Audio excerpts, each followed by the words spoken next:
Support comes from the Missouri Forest Products Association, committed to conservation and careful management of the state's forests to make them more resilient and better habitats for wildlife. ChooseWood.com.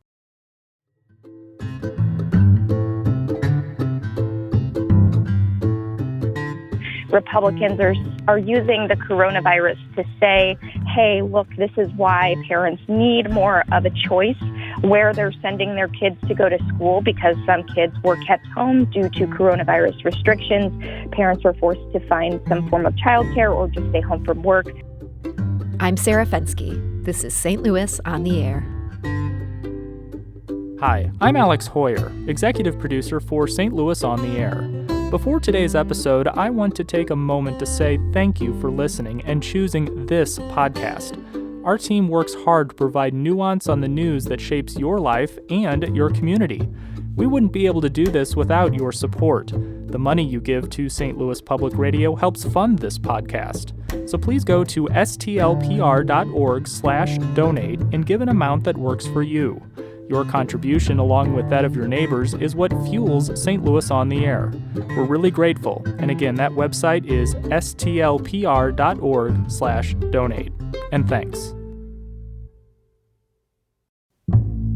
Today, the Missouri legislature returns from its week of spring break. There are 6 weeks left in the session. So what did they accomplish in their first 6 weeks, and what's likely to come? Well, joining us today with the scoop is St. Louis Public Radio State House correspondent Jacqueline Driscoll. Jacqueline, welcome.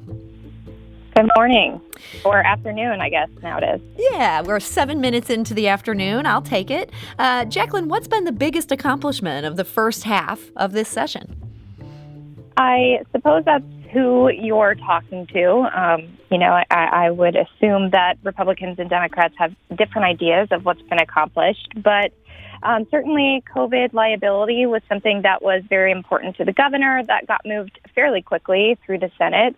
I'd say one of the more bipartisan moves is the legislature working on these unemployment overpayments that some Missourians had received at the height of the coronavirus pandemic. So they are working to ensure that Missourians don't have to pay back some or all of that money. But obviously, right before lawmakers left town, the Senate and the House both passed their version of the Wayfair bill, which is an online sales tax, which has been a priority for several people in the State House for many years.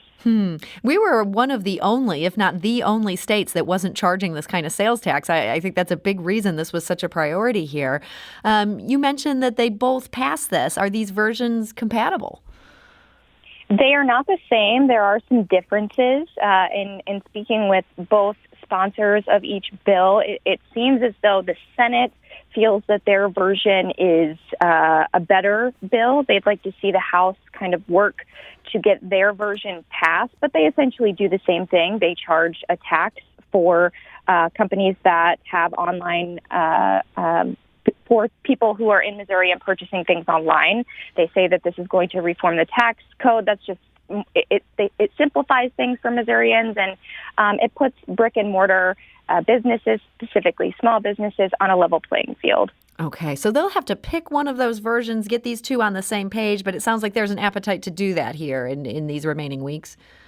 I believe so. I would expect to see that happen soon. Okay. I understand there was also movement on an increase to the gas tax. Where does that stand?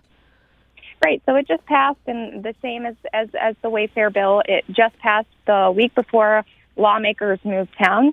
So it's just now making its way to the House because as the legislative process goes, has to pass one chamber and then go through all the same hearings and debate in the other chamber. So it still has a little bit of a way to go. We'll see how it moves through the House. If it moves through the House, it's been a bigger ask in the House. I don't know if House Speaker Rob Vescovo has the appetite for a tax increase. So we will see. I think that's going to be one that is a little bit more of a challenge, as where the Wayfair, at least a version, has passed both chambers, so that appears to be more of something that'll be easier to get done. Okay, so this gas tax, I know you'll be keeping an eye on that. Looking ahead to this next 6 weeks, what do you see as some of the biggest items on that agenda? There are several things. Obviously, education reform is something that's been a priority for Republicans in the chamber. There's a massive charter school expansion bill that seems to be stalled behind closed doors in the Senate. But there is discussion over in the House about school choice, education reform. They've already done a few things in the House, so I anticipate that that'll move pretty quickly through the Senate, and the House will take that up. That is a priority for House Speaker Rob Vescovo. A lot of Republicans are using the coronavirus to say, hey, look, this is why parents need more of a choice where they're sending their kids to go to school, because some kids were kept home due to coronavirus restrictions. Parents were forced to find some form of childcare or just stay home from work. So that is kind of a jumping off point for Republicans. I also anticipate the police reform bills to move forward. There's one particular in the Senate that would essentially eliminate residency requirements for the rest of the state, particularly Kansas City, but also would eliminate chokeholds for law enforcement. And I do anticipate the unemployment overpayments to move quickly through the Senate. So that is a lot going on. And Jacqueline, you haven't mentioned the budget here. My understanding is they have to pass a balanced budget. Has that fallen off the priority list? Oh, my goodness, no.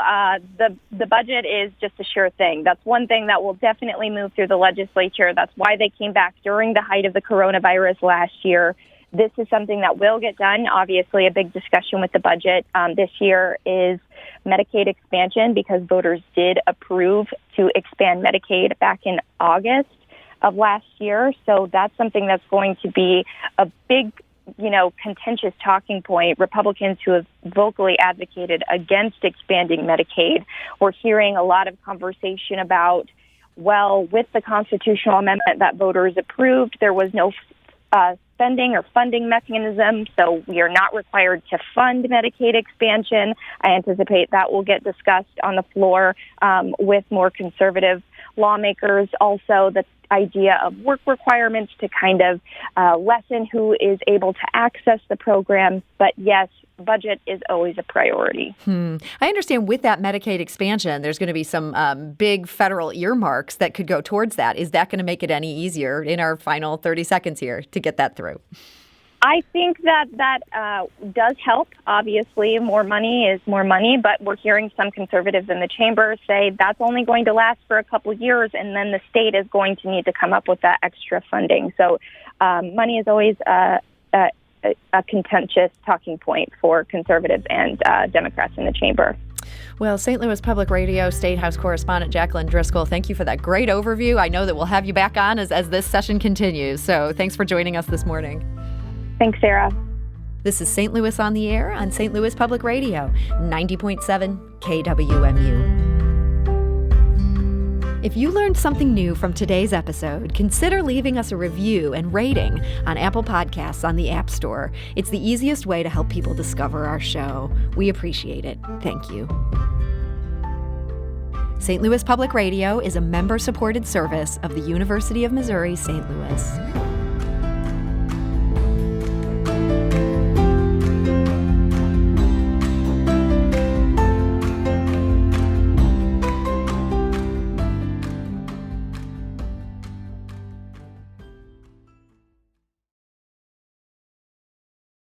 Support comes from the Missouri Forest Products Association, providing more than 41,000 jobs in the production of wood pallets, railroad ties, white oak barrels, hardwood floors, and more.